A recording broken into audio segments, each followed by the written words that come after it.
are from Davidson College. We'll talk about pebbling, right? Yep, great. Great. Thank you very much for the introduction, and thank you for the opportunity to speak today. I'm going to talk about a number of problems related to graph pebbling. And I've been working on graph pebbling for quite a while.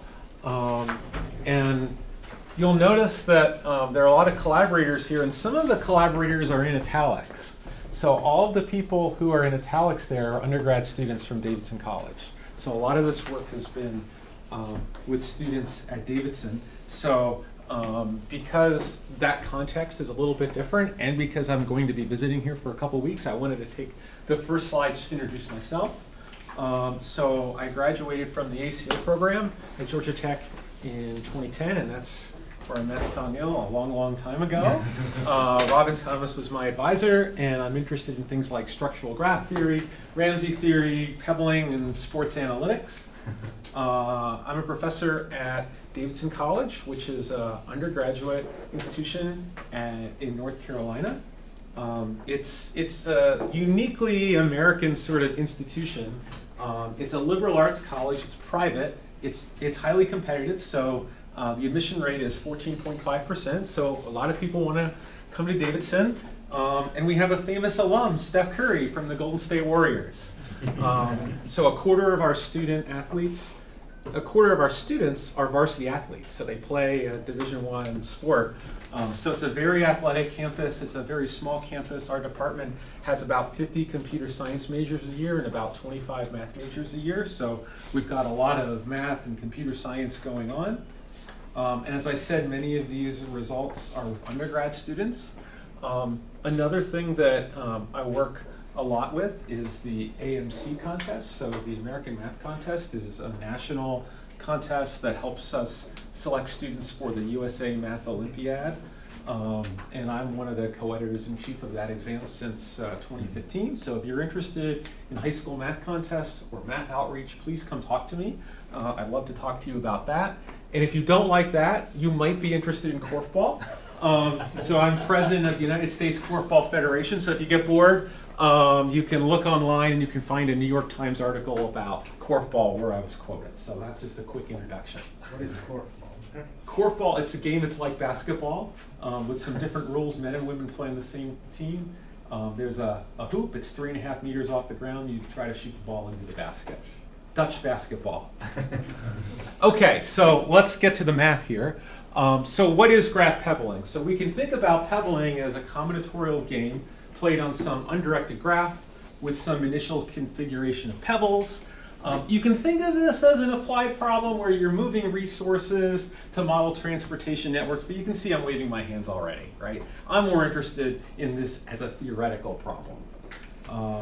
And this was conceptualized in 1989 by Fan Chung and was brought forth in response to a combinatorial number theory conjecture on some zero-sum problems by Erdos and Lemke. So it has its roots in combinatorial number theory, but it's kind of become its own sort of field. So it's in this paradigm of problems of moving things around on graphs, games sort of like cops and robbers. It's not cops and robbers, but it's this in that same sort of umbrella that I'm trying to play games on graphs and coming up with optimal strategies and algorithms to try to solve problems like this. Okay, so what is the pebbling game? So the idea here is that we've got pebbles, and you can think of these pebbles as integer weights, and you can put them on the graph in some configuration, say call it P. And a pebbling move is where you take two pebbles on one vertex, throw one pebble away, and place one pebble on an adjacent vertex. So as you make pebbling moves, you lose pebbles. And the pebbling number, this is the parameter of interest, this is the minimum number of pebbles so that for any vertex V and any initial configuration, P, having that number of pebbles, I can move a pebble to that vertex V. So in other words, the adversary gets to choose where the pebbles go on the graph, and the adversary gets to choose what vertex I have to try to send a pebble to. What's the minimum number of pebbles that I need so that no matter what the adversary does, I can get a pebble to that target vertex? That's the game that I'm trying to play. And just as a simple example, let's look at two quickly here. So if we've got, say, the complete graph on n vertices, so something like this, and I want to compute the pebbling number on this, well, I need more than 5 pebbles, because I could put 1 pebble on each of those 5 vertices. I couldn't make any pebbling moves here. So the pebbling number is at least 5. If I have 6 pebbles, then by the pigeonhole principle, either some vertex here has 2 pebbles, or there's 1 pebble on every vertex. If that vertex had 2 pebbles, then I could make a pebbling move regardless of which vertex the adversary chooses, and I could get a pebble there. So the pebbling number of K6 is 6, and in general, right, this argument holds. So the pebbling number of Kn is n. And then if you have a path on n vertices, you can think about this. I'm just going to draw a short path here. And the pebbling number is 2 to the n minus 1. So let's say I have 7 pebbles there. Well, I can try to move as much as I can over here. So I can move 3 pebbles there, right? And then I can move 1 pebble here, and now I'm stuck. So you can see that I need 8 pebbles here. You can prove this relatively easily with induction, but I think this example kind of gets you the intuition.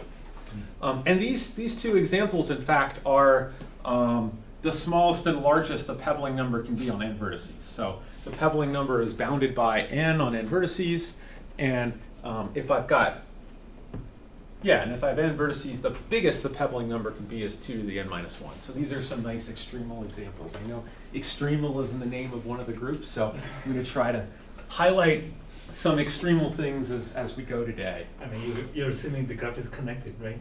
Yes, of course I'm assuming the graph is connected, yes. Yes.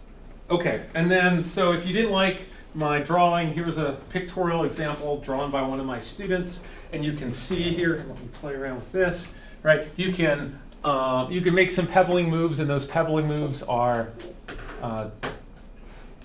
given by the arrows here. There we go. So those arrows are making those pebbling moves, and we're getting a pebble to this target vertex that we call R. So you'll hear me say things like the root vertex or the target vertex, and that's generally denoted by R. So that's one example of a sequence of pebbling moves. It's not the only example here, right? We could have been more efficient and went around the top as well. So this is, again, this question.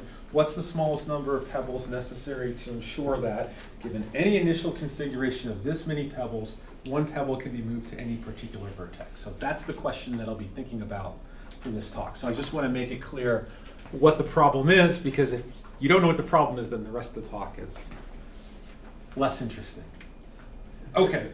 Is there some relation to, I think, chip firing games or something? There are other related problems of moving stuff around on graphs, but this is not explicitly related to chip firing. So no Riemann rock or anything like that. Okay, so one of the big questions in pebbling involves Cartesian products. So if you've got graphs G1 and G2, the Cartesian product looks like this. And it turns out that a big conjecture in pebbling is called Graham's conjecture. Namely, if the pebbling number of the Cartesian product of G1 and G2 is bounded by the pebbling number of G1 times the pebbling number of G2. So it's this sort of product relation. And these sort of relations are thought of with other graph parameters. So there's another area that I'm not going to talk about today called graph domination, where you might have similar conjectures and results like this.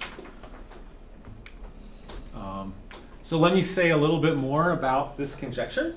So this conjecture, we know it's true for some special cases, for a cycle by a cycle, a tree by a tree, fans, wheels, and complete bipartite graphs. So we know it's true for some small cases, but we still don't know a lot. And so a lot of work in pebbling is trying to make progress towards getting a resolution towards this conjecture. One parameter that's helpful in thinking about this is this idea of being class 0. So we say that a graph is class 0 if its pebbling number is equal to its number of vertices. So we already had one example of a class 0 graph, namely this complete graph, right? The pebbling number was equal to n. Now, the way the Cartesian product works, if Graham's conjecture is true, then the Cartesian product of two class 0 graphs is class 0. So knowing Graham's conjecture would give us some nice structural characterizations. So one open problem that a lot of pebblers are interested in is, well, what is the Cartesian product of two of these, what I'm going to call Lemke graphs? Is it 64? So this graph is class 0. So you can prove, and I'll prove at some point during the talk today, that the pebbling number of this graph is in fact 8. And so is the pebbling number of the Cartesian product of this graph 64? So that's actually an important open question in pebbling. So let me say just a couple things about the Lemke graph. So what is it? Why is it interesting? So the Lemke graph is interesting because it's the smallest graph that has this thing called the two-pebbling property. And a graph has the two-pebbling property if for every configuration of at least 2 times the number, the pebbling number, minus the sigma of g, which is called the support of g. And that's just the number of vertices that have pebbles on it. That's what sigma of g is. Plus 1 pebbles. It's possible to place 2 pebbles on a root vertex. And it turns out that this Lemke graph is the smallest graph that doesn't have that two-pebbling property. So somehow there might be something special going on with this graph. And so what is a root vertex? the root vertex or a target vertex is that's the vertex we're trying to get a pebble to. That's what it is. And So what is sigma g? The support? the support, so that's just the number, if you have a configuration, So it's that's the number of vertices The that sigma start of with g of a pebbles. configuration. Yes, Okay. that's right. That's right. Number of vertices having pebbles? Or? Yeah, the number of vertices that initially have pebbles. So, Uh-huh. it's getting at if you've got more than one vertex that starts with pebbles, somehow you can be more efficient with how you move the pebbles. You need fewer pebbles. Mm-hmm. So that's what this is hinting at. And I'll talk more about that next point later. Okay, so computing the pebbling numbers of a graph is actually very hard. It's beyond NP complete. And so one of the things that we're trying to do is create bounds to compute pebbling numbers. Glenn Hurlbert, who's a faculty member at Virginia Commonwealth University, before then Arizona State, came up with this idea related to tree strategies and using optimization to help get bounds for pebbling numbers. So I'm going to tell you about this technique, and then I'm going to talk about some work that I've done with another colleague at Davidson and a student related to this work. So what is a tree strategy? So a tree strategy is a triple W or VEW with associated non-negative weight function, where the weight of this root vertex is 0, and the weight of every parent is at least 2 times the weight of its child. So think about this as like a tree, where you've got like a breadth first search tree, if you will. So here's an example of one of these tree strategies here. So the highlighted edges are part of the tree. And so you can see that R here is the target vertex. And then 8 is, say, the weight of this vertex. And then all of the neighbors are at most half of 8. They could be less, right? But they're at most half of that. And it's a tree. So this is an example of a valid tree strategy. Okay, so that's a tree strategy. So it turns out that you can... Oh, if you have a tree strategy, you have a winning strategy? Or No. No? No. So I'll get to how they're useful over the next couple slides. So so it turns out that you can prove with not too much work if I've got one of these tree strategies and C is an R unsolvable configuration. So R unsolvable means exactly what you think it does. I can't get a pebble to vertex R, right? R unsolvable. Then the weight of configuration C is less than or equal to the weight of the tree, where the weight of the configuration is exactly what you would think it would be. All of those vertices had weights, and you just multiply it by the number of pebbles on it. Right. So if that inequality, if it's R unsolvable, then this inequality holds. Yeah, this inequality holds. Sorry, I'm messing with this thing. Okay. So here's just a quick example to help us think about these inequalities. So this tree on the left here, if I add up this W of C, I get 2 times 4 plus 3 times 2 plus 4 times 1, that's 18. And so here W of C is not less than or equal to W of T. So we can think of the contrapositive of this statement. So that's saying that if WC is not less than or equal to WT, then this is not R unsolvable, meaning it is solvable, meaning I can get a pebble to this root vertex. This is not an if and only if statement. So we luck out here, and it does turn out that we're less than W of T here. And so this actually is R unsolvable. Just to be clear, what is WT for these graphs? Well, it's 8 plus 4 plus 2 plus 1, so it's just 15. So we're comparing 18 to 15 here and 14 to 15 for this graph on the right here. Okay, so an upper bound for the pebbling number is the size of this maximum configuration that satisfies all of the restrictions imposed by the tree strategies plus 1. So we can think about this as a linear program. So if it's R unsolvable, it's got to satisfy all of these. WT of C is less than or equal to WTT for all of the tree strategies. So if we want to maximize this, again, think of the contrapositive. Think about, well, what's the most number of pebbles that I have that can avoid all of these constraints? Add 1. If I add 1 to that, then one of these constraints is going to not be satisfied, and then it's going to be solvable. So this gives us a bound for the pebbling number. It is not the pebbling problem.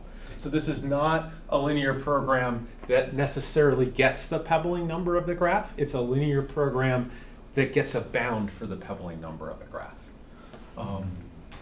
So there are some limitations to this method, and there's some work that I've done with some collaborators where we've improved this method, but this is the starting point. And so if we get some optimal objective value, the pebbling number is just whatever this number is plus 1, and we can take a floor of that if we don't have integers. Right. So again, this is just what I said. We're only optimizing over constraints of this form and not over all our unsolvable configurations. Okay. Now, it turns out that we can also take conic combinations of these tree strategies to improve that. So I'll show you an example of that. A conic combination is just what's listed there, and I think that many of you already know what that definition is. And it allows us to combine these tree strategies to provide some better upper bounds.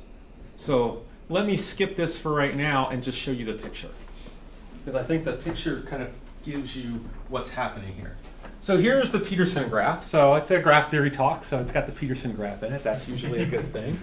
And I've got 3 tree strategies here.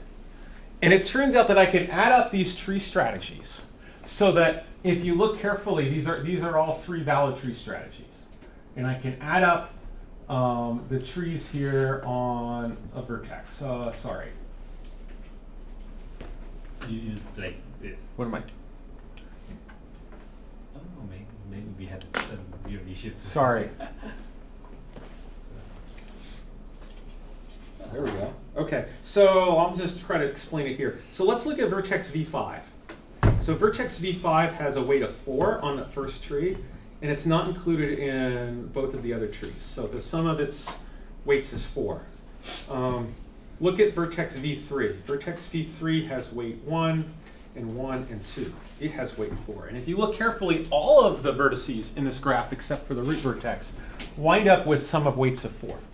So it turns out that you can kind of weight these tree strategies and then divide by the vertex of lowest total weight, and add 1, and that gets you a bound for the pebbling number. That's what this covering lemma is saying here. But I think just showing you the picture is a little bit easier. So again, the idea is that we can combine these.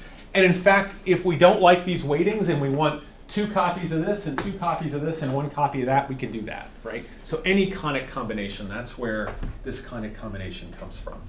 That we can get a bound here. So this is just a quick proof that the pebbling number of the Peterson graph is 10.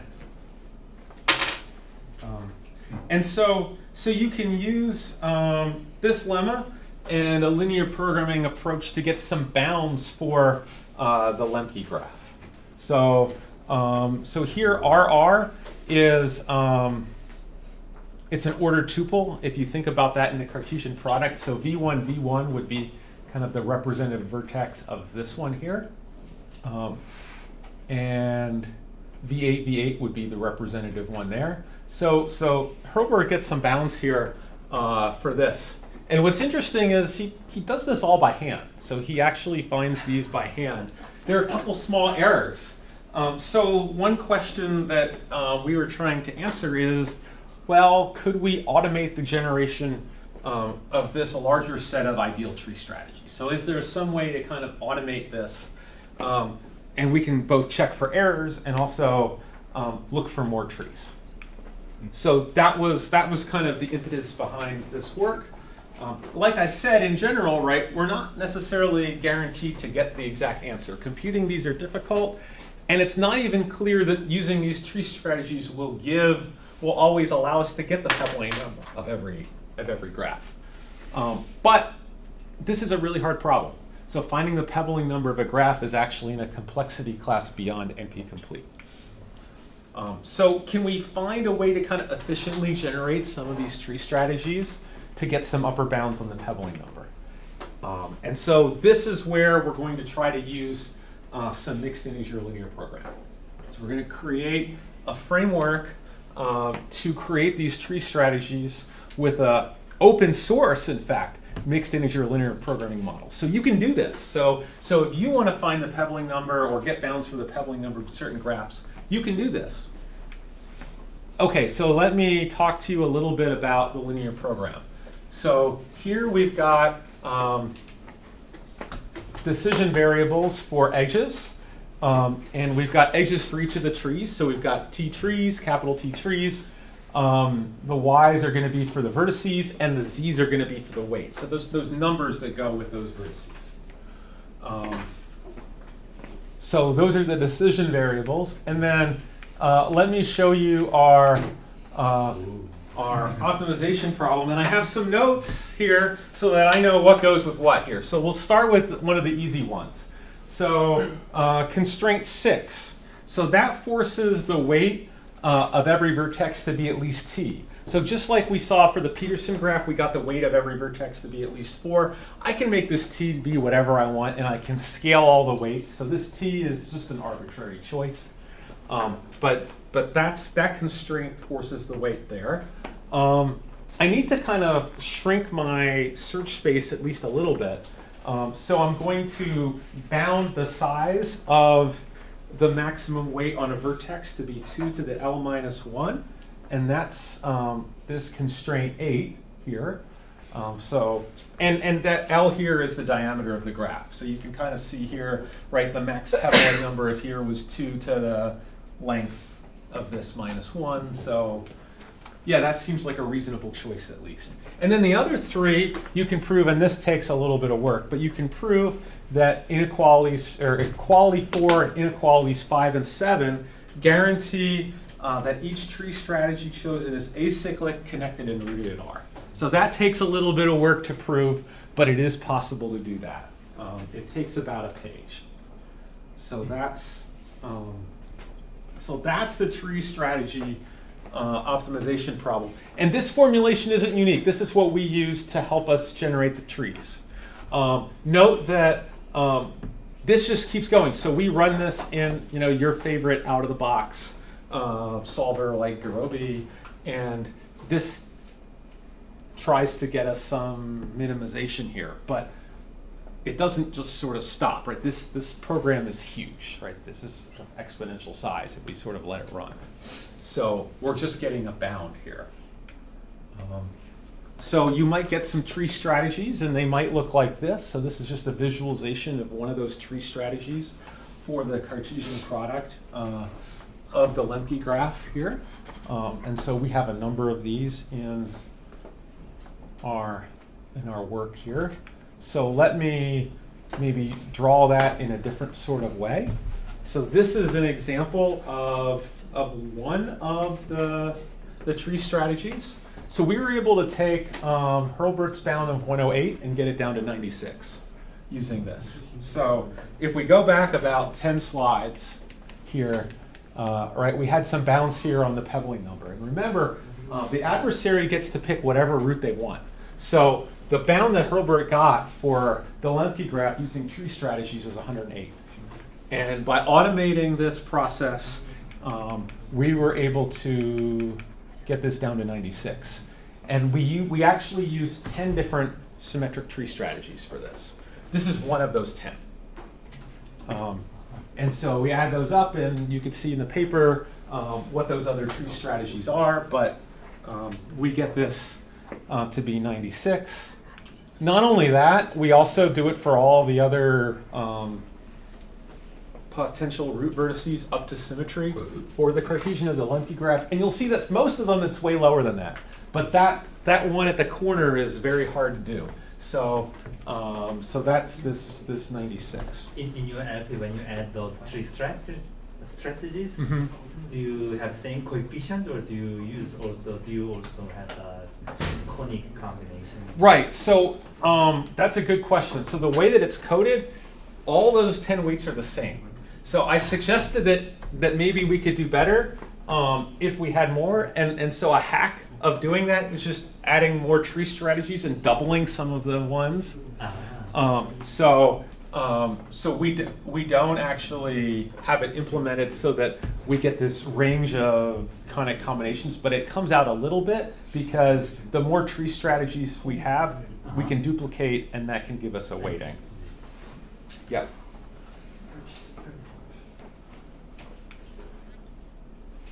Okay, so other results. So there's this other graph in Hurlbert's paper on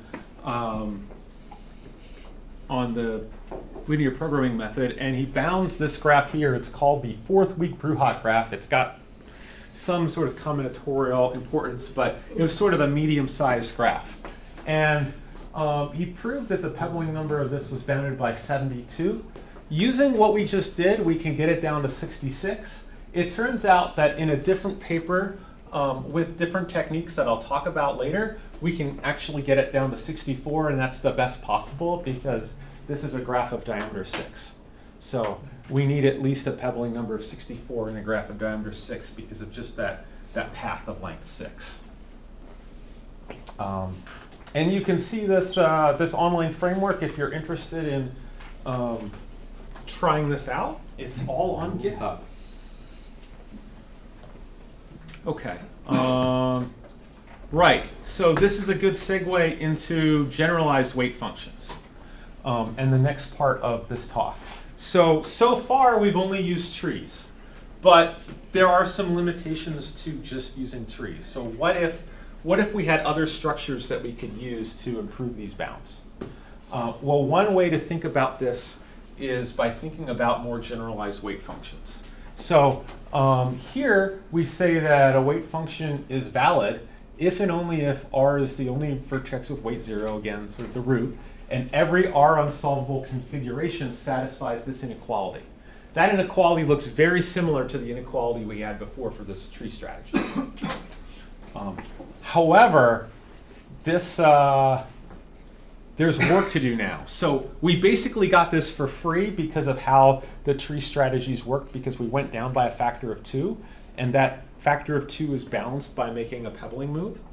So here we have to be a bit more careful and actually go through all of the R unsolvable configurations to make sure that that inequality is satisfied. And that unfortunately can be a bit of work. But there's a lot of payoff in that. Okay, so it turns out in Glenn's paper that he's not able to actually get the pebbling number for the 3 cube using tree strategies. And a conjecture, I'm going to call it a conjecture, that is that in fact it's not possible to get it using only tree strategies. However, if we use a different weight function, I claim that the pebbling number is in fact 8. And we have other ways to prove this particular graph, but here's a weight function. And you can see this weight function being used 3 times here. I'm using those numbers because they add up nicely here. But you can see if you add up these 3 weight functions, every vertex sums to 12. So that's just a quick proof that the pebbling number here is equal to 8. Well, okay, it's really a certificate that it's at most 8, but of course it's at least 8 because this is a graph on 8 vertices, so I could just put 1 pebble on all of the vertices except for 1, and that shows that it's at least 8, and that gives us it's equal to 8. So in order for this proof to work, I have to prove that this is a valid weight function. And so it doesn't take a lot of work, and you can check that that inequality that I mentioned on the previous page actually holds for this weight function. So that's the key to proving this. Okay, so I talked about the Lemke graph. I want to say a little bit more about this. So it turns out that you can use another weight function here that's related. So you can prove also, so this is another exercise, prove that this is a valid weight function. And you can see that being used here, right? So 12, 6, 6, 6, 5. And then that 3 really comes from the 6. So it's really the edge from the 6 to the 3, not the edge from the 5 to the 3. Plus this other weight function here, which is just a tree strategy. So I combine these 2 weight functions, and I can get that the pebbling number of this graph is bounded by 8. So the idea here is that every vertex except for the root has weight at least 7. So I add up those numbers, 55 divided by 7, take the floor, add 1, and I get 8. So this is a proof that the pebbling number of the Lemke graph is 8. Glenn couldn't get this with tree strategies either, and I don't think it's possible, no matter what tree strategies you have. So there is some value in developing more of these complicated weight functions. And that's kind of the importance or the motivation behind this second result. Can you go back to the definition of this valid weight function? Yeah. We want to. Yeah, it's this here. This W of P is less than or equal to W of 1G. So W of 1G is just summing up the weights on all of the vertices. And the W of P is that any unsolvable configuration has to satisfy that inequality. So I'll write that here.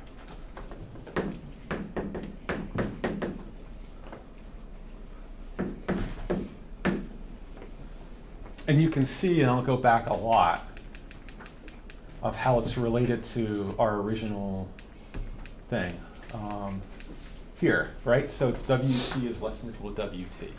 So it's the same idea, except that it's not a tree anymore, right? It's this broader function.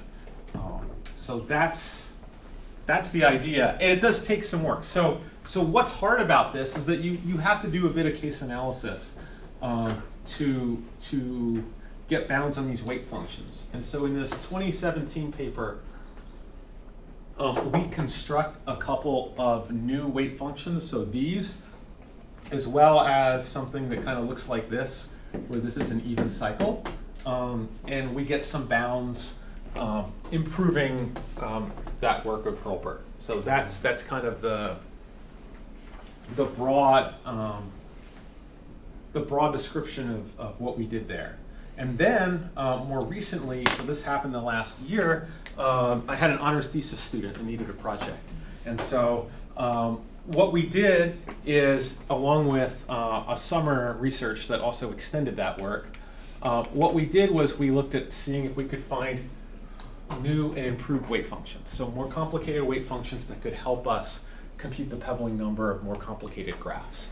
So that's what I want to talk about next here. Let's get to, so we did that. I'm going to pass on this quick example. I don't think we don't need that in the interest of time. Oh, let me just give some more motivation because of that mythical reviewer 2 that didn't really understand why we did what we did. So this slide is dedicated to reviewer number 2. Right, so we can use these weight functions to assist in the computation of pebbling numbers. We saw how weight functions could be used for computing the pebbling number of the Lemke graph. If you look at that paper from 2017, we actually can use the weight functions we developed in that paper to get that weak Bruhat graph to 64. So that's kind of the usefulness of this. And then the other thing is that, this doesn't just work for these graphs, it works for any graphs that have these as subgraphs. So these are really building blocks that can be used for algorithmic techniques. If you have something that looks like this in your graph, you can then take conic combinations of these plus tree strategies to improve those pebbling bounds. So this is really the building blocks to extend the work that, the tree work that we've already done. So we need another student or other folks to find ways to implement these more complicated weight functions. And so what we did, right, I talked about this, but having more building blocks can substantially improve the results. That's the motivation behind what we're doing here. And I said this too, that it's conjectured there's no combination of tree strategies that will work for the Lemke graph, the pebbling number of the Lemke graph. But we saw just 5 minutes ago that using this as one of the weight functions, we were able to get a bound for the pebbling number. Okay, so we said this. Yeah, okay. So what did we do? So we took this kind of as motivation and also this sort of path with an even cycle, and we tried to extend that a little bit. So instead of just having 2 paths between here and here, or 3 paths, we now have 2 to the n plus 1 paths. So there are a ton of paths here. And the number of paths here is a function of the length of this path here. So the shorter this path is, the fewer ones of these that we need. But you'll note that there's something interesting going on here with this vertex k. It's the same weight as all of the vertices one level above it. So that's a significant advantage. And you can kind of see that we started that with these 2 weight functions. So that's telling us that, in fact, there's yet another weight function here that I could draw that looks like 12, 6, 6, 6, 6. So it gives us a much greater reach to get further down in depth of graph as distances from the root. That's kind of the advantage here, because when you think about kind of drawing weight functions for graphs, the hard vertices to get weight are the ones that are far away from the root. So these types of weight functions help me, here this vertex is distance 3 from the root, but it's only half as much as this. If we just had a tree strategy, this would look like 12, 6, 3. So having some additional structure here helps us turn this 3 into a 6. That's the motivation behind what's going on here. So, and if we have more than 2 to the n plus 1 paths, this also works, but that's the minimum. So again, what's the work here? The work here is proving that inequality. The real work of this weight function is proving that actually works. So it's a bit of case analysis there. Here's another weight function. So we proved in that 2017 paper that this was a valid weight function. It's a 2 cube. So with another 5 pages of work, you actually can also get the 3 cube here. So this, I claim, is a valid weight function. So 4, 2, 2, 2, 4/3, and a 1. And there's also a conjecture in disguise as well. So if we think about these numbers, I could rewrite these numbers in a slightly different way. So whose numbers are 4, 4/2, 4/3, and 4/4. And so one open question, and I'll mention it later, but I'll say it here, is in Qn, in the n-dimensional hypercube, is a valid weight function the natural extension of this? Right, so if you have n over 1, n over 2, n over 3, n over 4, blah, blah, blah, blah, blah. We couldn't prove that because you have to find a clever way to prove that condition. But maybe there's some clever way to do that. I don't know. So this is a path of length 1 attached to a 3 cube. And what can we do with this? So we saw that using this weight function, we could get the pebbling number of the 3 cube. And that was something that we couldn't do with tree strategies. Well, we can actually get the pebbling number of the 4 cube using 4 of these weight functions. So let me show you that. So this is a proof by picture of how to get the pebbling number of the 4 cube using 4 copies of that weight function that we just had on the previous slide. So specifically, so this order 4 tuple is just telling you which of those copies is being used on each of the vertices. And the number 4 is just telling you that the sum of the weights on all of those vertices is in fact 4. So this suggests that perhaps this can be extended in some way. And the picture looks really nice. And we also know, in fact, that the pebbling number of the n cube is n. So that's a fact that we already know. But it's a motivating question about, can we prove it using analogous weight function technique? So that's a question. Right, and I just said that. Okay, so open problems. Part 2 is way shorter than part 1, by the way. So don't think that there's another 45 minutes left, because that's not true. But I want to talk about another result that's a little bit different. So are there more efficient proof techniques that can be used to prove the validity of weight functions? I hope so, right? We had to do a fair bit of case analysis, and we had to be clever. So Daniel was able to take sort of 15 pages of Marshall's proof and turn it into 5 pages over summer of 2022. So he did a really nice job of kind of working on that. But maybe we could be more clever still.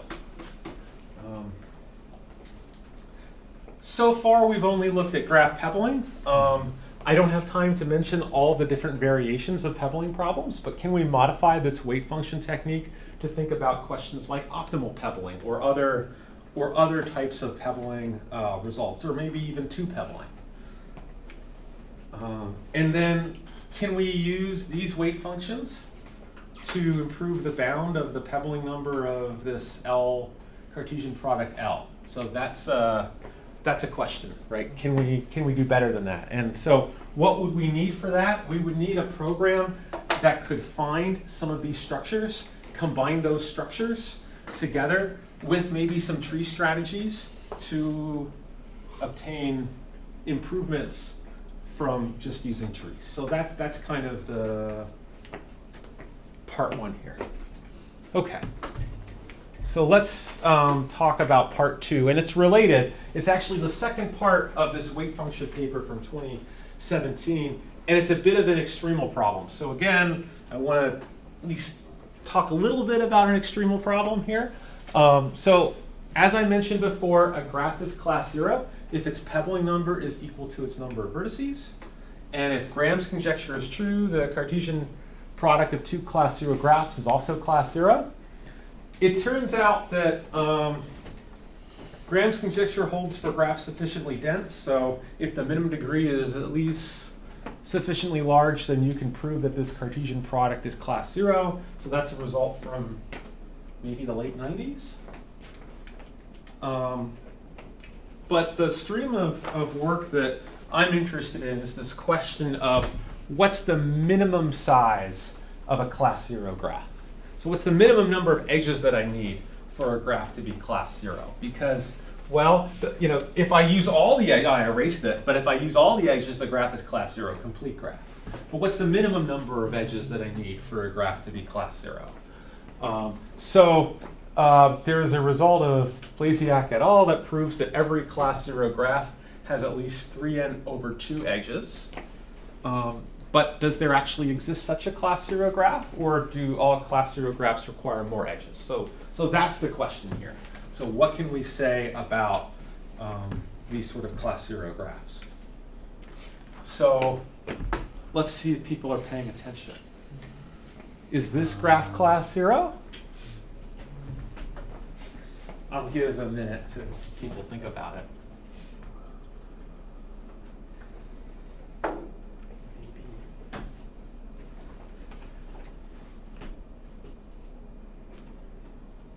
Yes. Yes, that's right.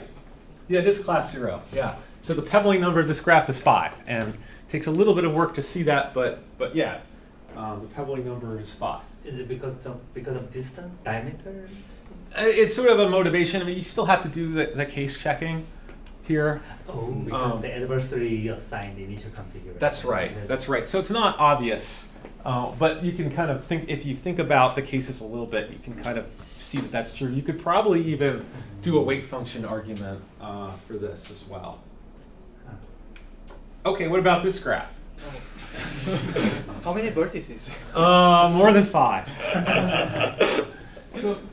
So is this class 0? And maybe we can use things about this graph to help us say some things about a graph being class 0 or not. So this is just a motivation.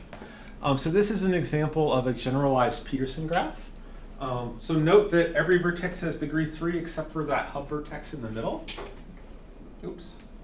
Yeah, so that's conjectured. This was a family of graphs that were conjectured to be class 0. We wound up disproving that conjecture as part of this. And we were able to prove something called a small neighborhood lemma. I'm stating it in this form. We actually proved it in a little bit more general detail in the paper. But the general idea is follows. If you've got two vertices that are far away from each other, and the neighborhoods around those vertices are small, then we have a way to show that the graph is not class 0. So specifically here, here's that same graph. And so here's a quick proof to show you that it's not class 0. So I'm going to take U to be the target vertex, and I'm going to put 15 pebbles on V. And the vertices that are highlighted are the first and second neighborhoods of vertex V and the first neighborhood of vertex U. You'll note here that the distance between vertex U and vertex V is 4. So we'll put 15 pebbles on vertex V. We'll put 1 pebble on everything that's not highlighted. And we'll put no pebbles on the 12 highlighted vertices. And with a little bit of thought here, because all the vertices around the first and second neighborhood of V have no pebbles, I can get at most 1 pebble. Is that true? Some quick math here. 15, 7. Yeah, I can get at most 1 pebble outside of that highlighted part.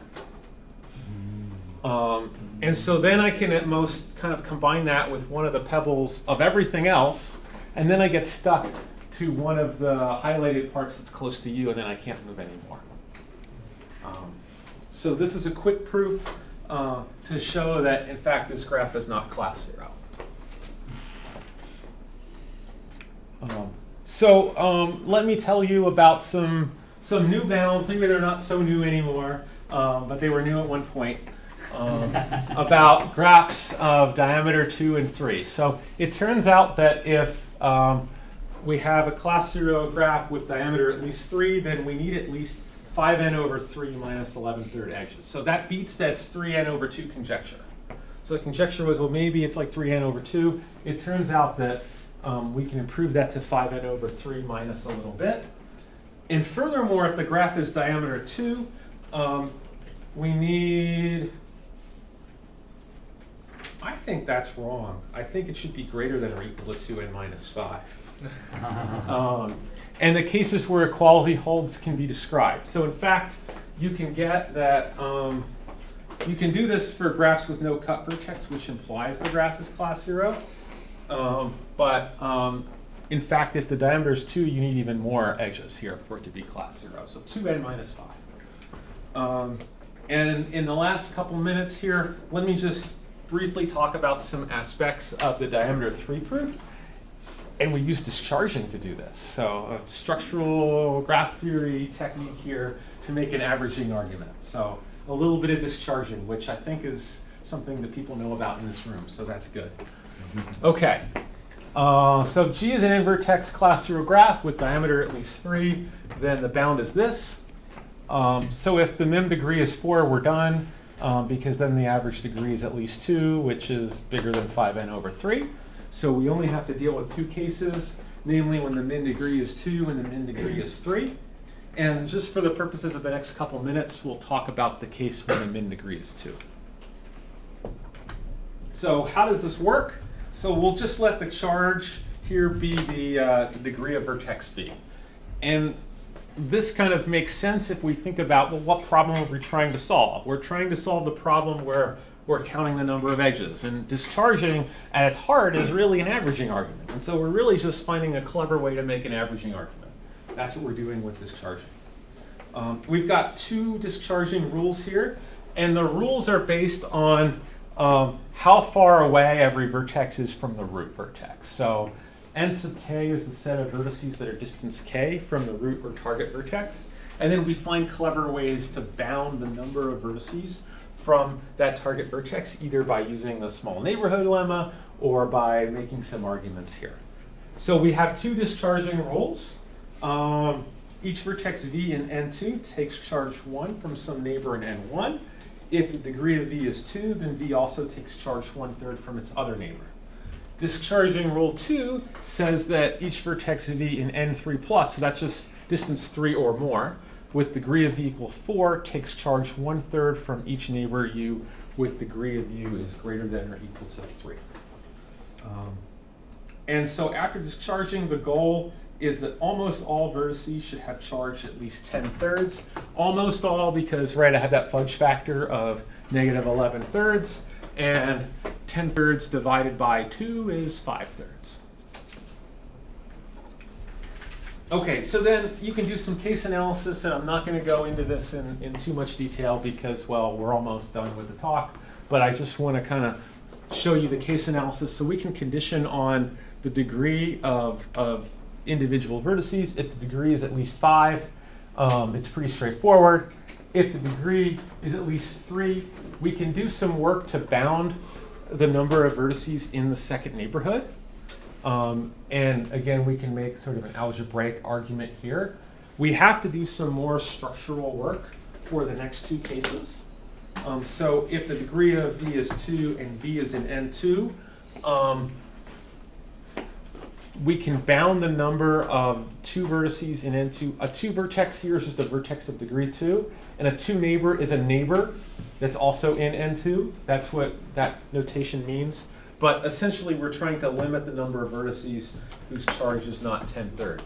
And then really where we do a fair bit of hand waving here is we impose structure on the subgraph induced by these vertices. So that's like a page. To show that all but one vertex has final charge at least 10/3. So it's not a terrible proof. It's not a proof that you can do in 2 minutes, but it's not terrible. And it's a nice application of discharging that doesn't involve coloring, right? This isn't coloring. So I like trying to use discharging in proofs that don't involve color. Okay, so let me just say a couple final thoughts here. We don't know whether the bound for graphs of diameter 3 or more is tight or not. I spent a fair bit of time trying to come up with an example where that's class 0 that uses around 5n/3 edges, and I wasn't able to find one. So there's still this gap between 5n/3 and 2n-5 or something like that. Now, I talked just about graph pebbling today. There are lots of other variants related to pebbling. So optimal pebbling. So in optimal pebbling, for example, instead of the adversary choosing where the pebbles go, you get to choose where the pebbles go. And so there's a whole area of research on this sort of optimal pebbling. There's more questions also about randomized pebbling, computational complexity, rubbling. So a rubbling move is if you've got 2 vertices here that have 1 pebble, a rubbling move gets rid of both of these and puts a pebble there. That's a rubbling move. And there are like 30 papers about rubbling, believe it or not. It's actually a hard question. So Do you allow pebbling move as well? it depends on if it's strict rubbling, which you don't, or rubbling, which you do. Yeah. So yeah, there are questions there.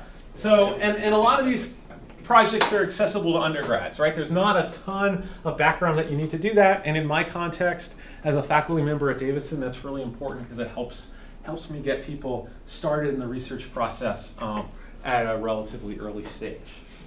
So I think I'm about out of time. Thanks very much.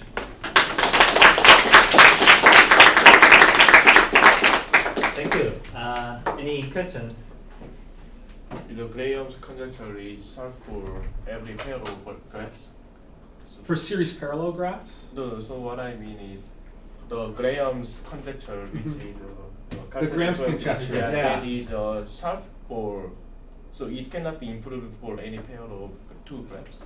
It can't be improved for any pair of graphs? Yeah, so if the conjecture is true, then it is bounded by the 2 product of a pebbling number. Then this is the best possible for every pair of 2 graphs, G1 and G2. Not necessarily. Not so. That inequality doesn't always hold strictly.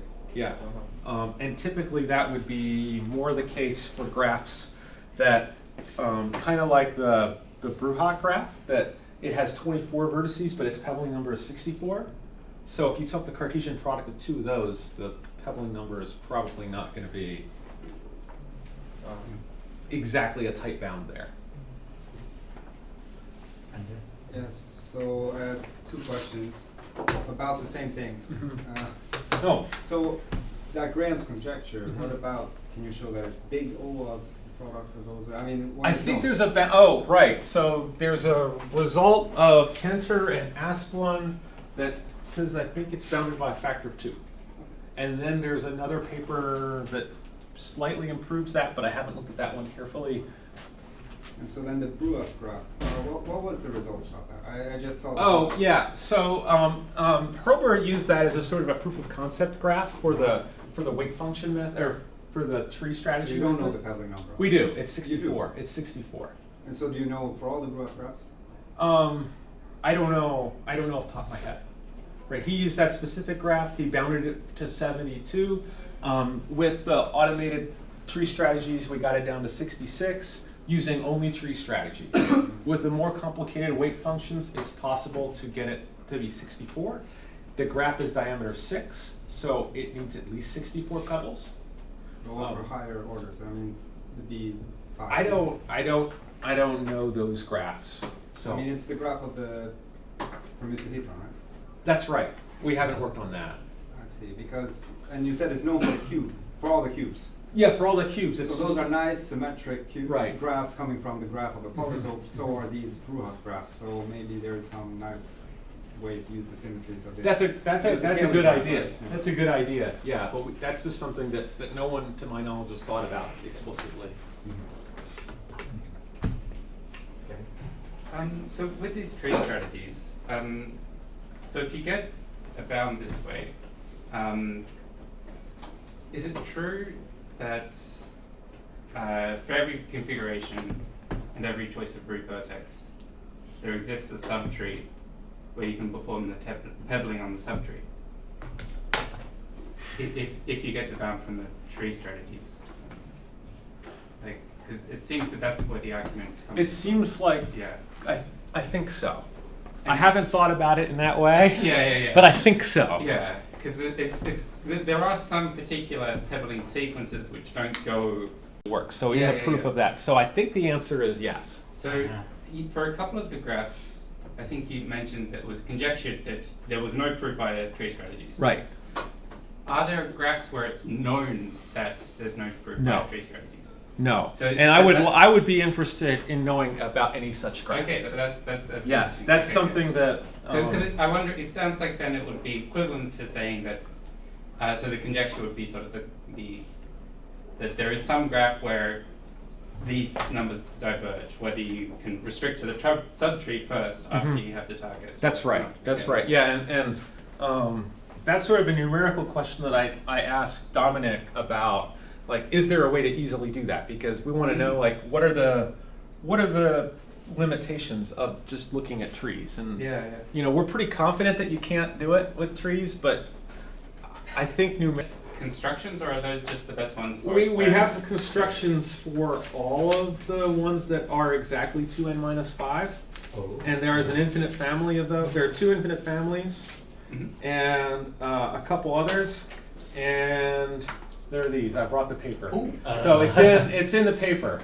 Okay. But are any of them easy to describe? Like, is there any sort of simple ones that? No, just kind of complicated. it's a little complicated. Okay. Yeah. It's a little complicated, and the paper's old. So I see. like you're 0 for 2 in terms of that. But that number is the best known construction in general, or just for that diameter? For that diameter. So for diameter 2, it's tight. Like we could prove it's it's bounded by 2n minus 5, and we know exactly which ones satisfy 2n minus 5. But are there better constructions if you don't impose the diameter restriction? We're not sure. Okay. That's where there's a gap. Nothing is known there. Yeah. So you know this 5n. You know we have a bound of 5n over 3 minus 11 thirds or whatever that is. Like, can you draw a graph where it actually uses something close to this, where at least disregard this, but can you get 5n over 3? Okay. Right. That's open. And wait, was 3n over 2? 3n over 2 was this generalized Peterson graph. Right, that's where that came from. It was 3n over 2 with a little fudge factor for the hub vertex. I see. But those actually are not all. They are not class 0. The conjecture was that they might be. So that's where it came from. In fact, I think Glenn tried to use weight functions to try to prove that, but no, those graphs are not class 0. Yeah. So from the smaller valid weight function, can it make some bigger one? I mean, for example, let's consider some Cartesian product or some these kind of things. I don't know. It's hard enough to prove these are valid, so I don't know of any general result that says, if you take the Cartesian product of 2 weight functions, do you get a valid weight function? That would be cool, but I don't know. Any other questions? Okay. If not, let's think that.